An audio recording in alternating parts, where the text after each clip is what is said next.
there's like feeling something that I appreciate, there's like a pang. Does that make sense? There's like a pang of pain. It's a pain. And I'm wondering if that's... Well, we would say that's a wavering within the focus. In other words, the example that our friend offered earlier of Tiger Woods, who is tuned in and winning and feeling good, and yet displayed real discord at a moment of out of the vortex. Well, doesn't it follow that the more you are in, the more you freak out when you're out? In other words, it just follows. When you are accustomed to someone who is not commonly in the vortex, sort of accepts the out of the vortex life. They're tough, they buck up, they endure, they strive and struggle. And so what you're doing, as you tune yourself to the power of source, then you don't have to try to physically hold and maintain the control and struggle as those outside of the vortex do. We want to say to you that it's like if you're in the vortex and in and in and in and in. So you're soaring and joyful. Your emotions move from feeling interested to feeling elated to feeling content to feeling peaceful. If you are moving around in the vortex like that, there's quite a range of what you would call descriptive words from inside the vortex. But in other words, even from hope to belief to knowing is all on the verge and in the vortex. Knowing is really in there.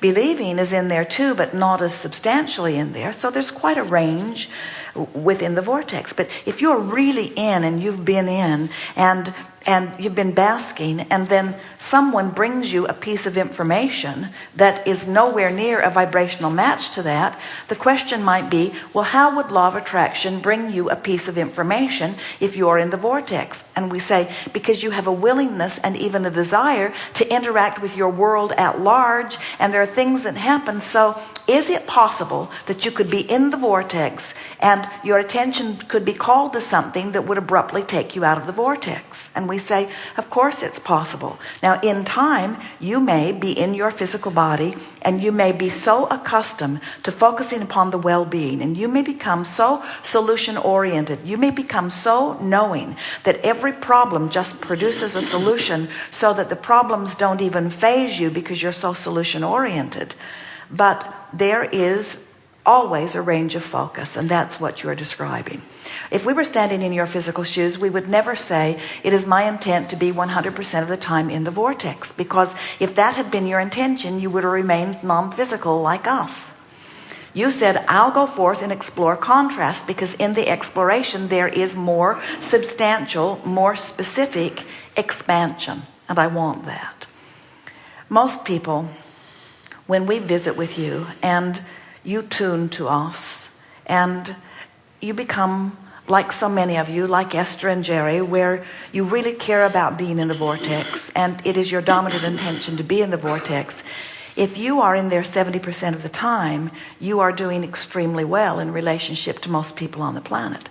Most people are in the vortex. Most people that you run across are in the vortex 1 to 5% of the time.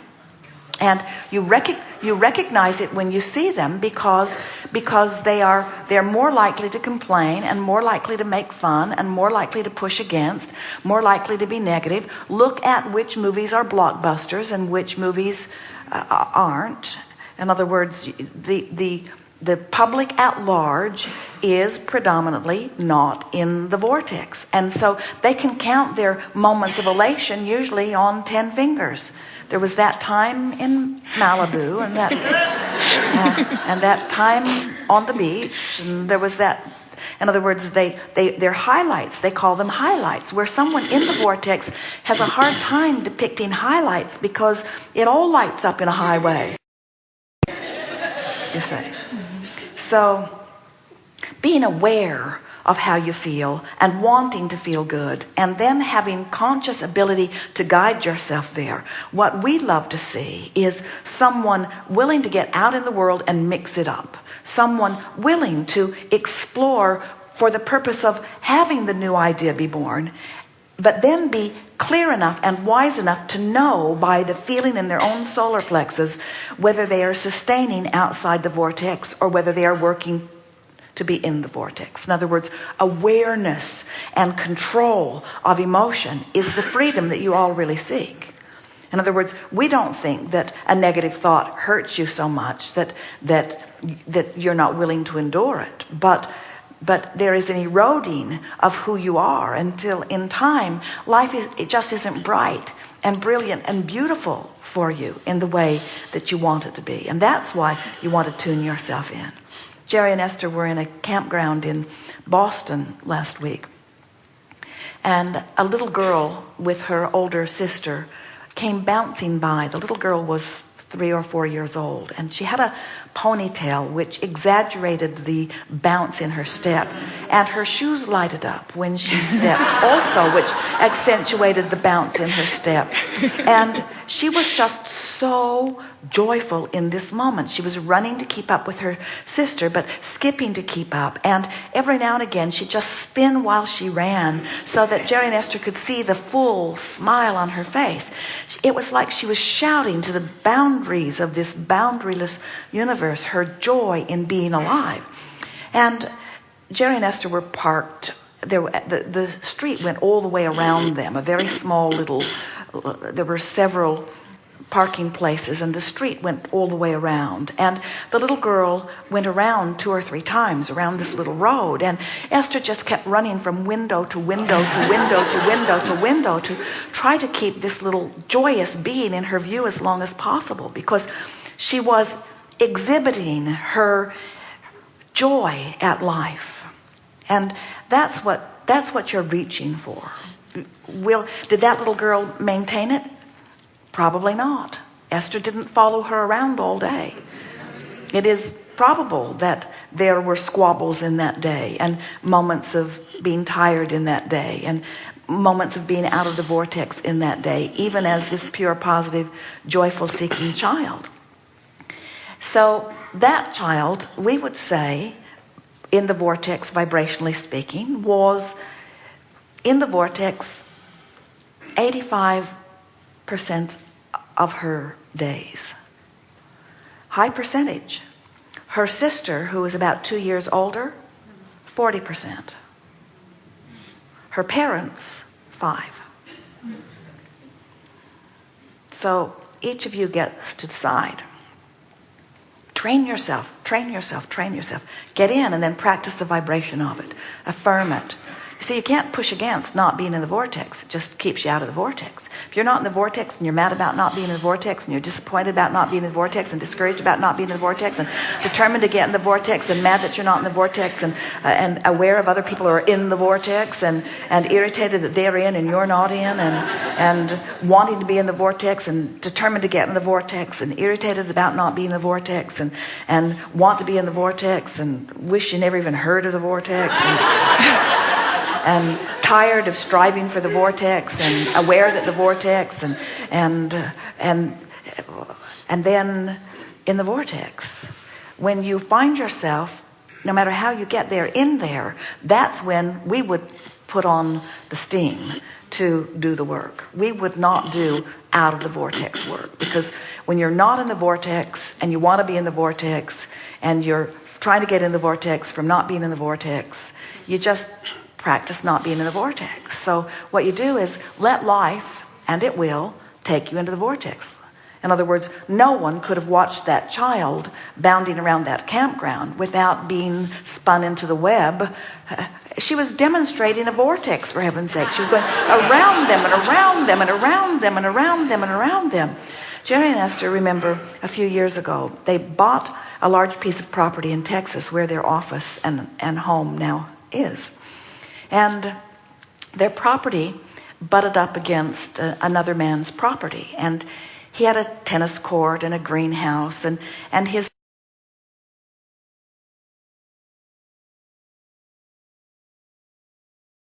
greenhouse was on their property, which they didn't mind.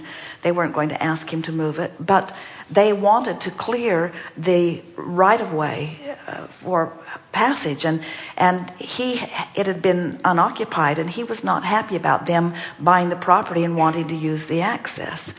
And so he was doing everything in his power to be obstinate. And Jerry and Esther were trying to appease him and trying to find out how they could make it work in a way that would please him. But there was no pleasing this man. He was just determined to make trouble. And so when Jerry and Esther hired a crew to clear this right-of-way, he came out with his shotgun and told them to leave. And they did. And so now Jerry and Esther are having a conversation with him. And the man who sold the property to Jerry and Esther and this man, not with his shotgun, they're having a conversation. And the man was just antagonistic. He was just belligerent. He was having none of it. And Jerry and Esther were trying to explain to him that they needed access to that piece of property. That's one of the reasons that the access existed, and he was having none of it. And the man who Jerry and Esther had bought the property from had brought his dog along. And the dog was in the vortex. And none of these humans were, not one of them, not one of them. Esther stood in disbelief. She couldn't believe what she was hearing. The man who sold the property was as ornery as the other man. The man who was antagonistic was having none of any of them, and not one of the humans was in the vortex. And so the dog jumped into the swimming pool and swam in circles, and then came out of the swimming pool and proceeded to shake himself off on every one of them. He ran around them and around them and around them and around them and around them and around them and around them and around them, put wet dog hair water all over them, and did it so long that all of them were laughing. All of them were laughing. He spun his web of alignment around these humans who were confused about life. They laughed, they shook hands, they agreed, and it was done. Now, you're getting way more than you bargained for here, because you're commonly in alignment. In other words, you understand about the vortex and you know how to be in there. What we want you to understand is that you get to set your own standards, and what happens is once you accept the validity of this vortex, this vibrational reality, and once you feel how it feels to be in it and not, and in it and not, and in it and not. And by the way, it keeps moving because life keeps taking you into higher and higher vibrations.